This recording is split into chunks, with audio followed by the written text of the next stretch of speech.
Hola, mi nombre es Dulce Madrigal y en este video voy a hablar sobre los bienes y derechos reales en la época romana, basándome en la obra de Eugène Petit. En el derecho romano, los bienes eran todas las cosas que podían pertenecer a una persona o al Estado. Podían ser materiales como una casa, un terreno o inmateriales como ciertos derechos.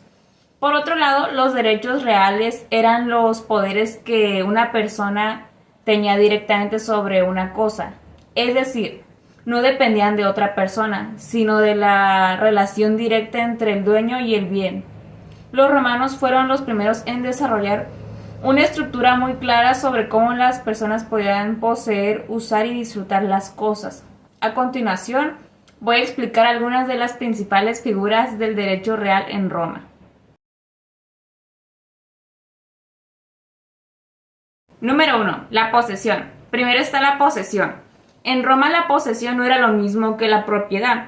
La posesión significa tener físicamente una cosa y comportarte como si fueras su dueño, aunque legalmente pues no lo fueras. Por ejemplo, si un ciudadano romano llamado Marco le prestaba un terreno a su amigo Lucio para que lo trabajara, era Lucio quien lo cuidaba, sembraba y aprovechaba, es decir, tenía la posesión.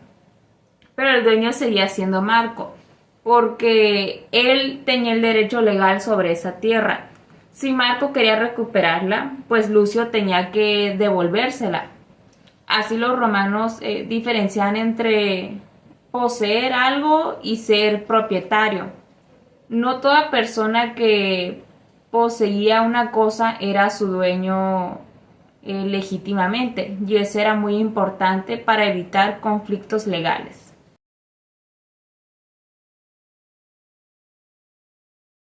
En una aldea cerca de Roma, un esclavo fugitivo encontró una cabaña abandonada y empezó a vivir ahí, cultivando un huerto pequeño.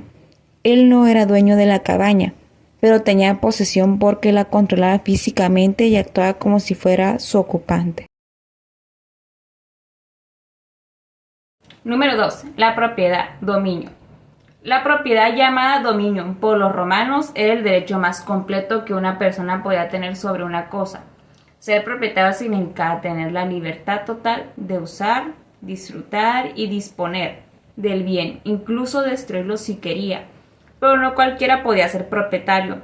Solo los ciudadanos romanos tenían el dominio pleno. Los extranjeros o esclavos, aunque usaran una cosa, no podían ser considerados dueños legalmente o legítimamente. Por ejemplo, un ciudadano podía vender su casa o regalarla, porque era completamente suya.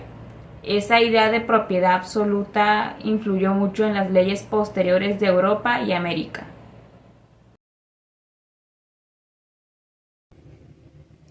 El ciudadano romano Gallo compró legalmente una casa a través de un mancipatio. Desde ese momento, Gallo era el dueño absoluto. Podía venderla, dejarla en herencia o incluso destruirla si quería. Servidumbres rústicas y urbanas. Otra figura importante eran las servidumbres, que eran derechos que una persona tenía sobre una propiedad ajena. Existían dos tipos: las rústicas, que se aplicaban en el campo, y las urbanas, que se daban en la ciudad. Las servidumbres rústicas permitían, por ejemplo, que alguien pasara por el terreno de su vecino con animales o carretas. Las urbanas se relacionaban con edificios, como dejar que el agua o la luz pasaran por el muro del vecino. Un ejemplo claro es cuando una casa necesitaba desaguar por el terreno de al lado. El propietario debía permitirlo porque existía una servidumbre urbana. Esto muestra cómo los romanos ya pensaban en convivir con normas que beneficiaban y protegieran tanto al dueño como al vecino.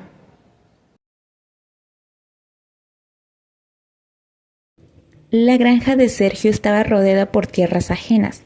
Para llevar sus animales al río, tenía el derecho de caminar por un sendero que atravesaba la propiedad de Balbo.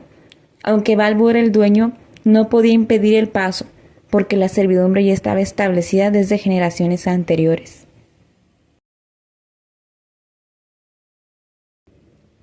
En una calle de Pompeya, la casa de Aulo tenía el derecho a recibir luz desde una ventana que daba al patio del vecino Rufo. Rufo no podía construir un muro que tapara esa luz, porque existía una servidumbre urbana antigua que protegía la entrada de iluminación. Número 4. El usufructo. El usufructo era el derecho de usar y disfrutar una cosa que no era tuya, pero sin poder cambiar su naturaleza ni venderla. Esto era muy común en familias. Por ejemplo, si un hombre moría, podía dejarle a su esposa el usufructo de sus tierras, para que ella viviera de los frutos sin ser la dueña. Eso significaba que podía cosechar uvas, venderlas y vivir de ellas, pero no vender la viña ni destruirla. El usufructo era una forma de proteger a personas que dependían económicamente de los bienes, sin quitarle la propiedad al verdadero dueño. Tras la muerte de su esposo, Livia recibió el usufructo de un olivar. Ella podía recoger y vender las aceitunas y beneficiarse de la cosecha, pero no podía talar los árboles ni vender el olivar porque no era la dueña. Número 5. El uso y la habitación.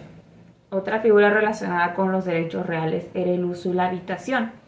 El uso consistía en el derecho de emplear una cosa que no era tuya, pero solo para cubrir tus necesidades personales, sin obtener ganancias. Por ejemplo, si una persona tenía derecho de usar un huerto ajeno, podía recoger frutas para su consumo propio, pero no podía venderlas ni alquilar el terreno.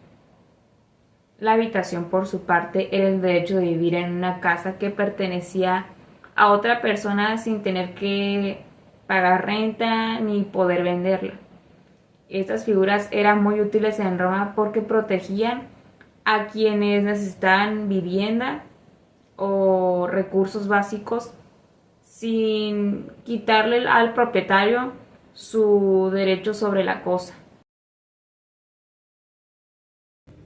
Se concedió a Tito el uso de una pequeña viña. Podía tomar uvas únicamente para su consumo y el de su familia, pero no podía venderlas ni explotar la viña comercialmente.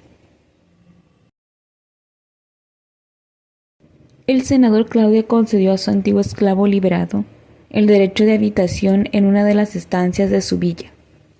Él podía vivir ahí de manera permanente, pero no tenía permitido alquilar la habitación ni prestarla a otros. Número 6. En el comercio y fuera del comercio. Los romanos también clasificaban las cosas según si podían ser parte del comercio o no. Las cosas en el comercio, res in comercio, eran aquellas que podían tener un dueño, venderse o heredarse, como una casa, un terreno o animales. En cambio, las cosas fuera del comercio, res extra commercium, eran aquellas que no podían ser propiedades privadas porque pertenecían al pueblo romano o a los dioses. Por ejemplo, los templos, los caminos públicos o los ríos no podían venderse ni comprarse, ya que eran bienes comunes o sagrados. Esta distinción mostraba cómo el derecho romano combinaba lo jurídico con lo religioso y lo social, dándole valor tanto a lo público como a lo privado.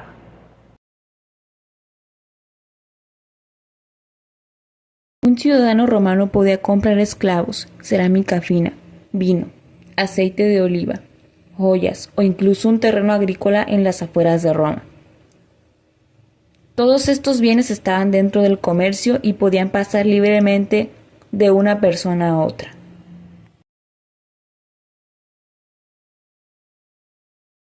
Las estatuas de los dioses en los templos, los instrumentos usados por los sacerdotes y los templos mismos, como el templo de Júpiter en el Capitolio, estaban considerados sagrados.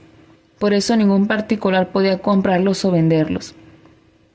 También estaban fuera del comercio las plazas públicas, fora, donde se reunían los ciudadanos y las murallas de la ciudad, porque pertenecían al pueblo romano, no a individuos.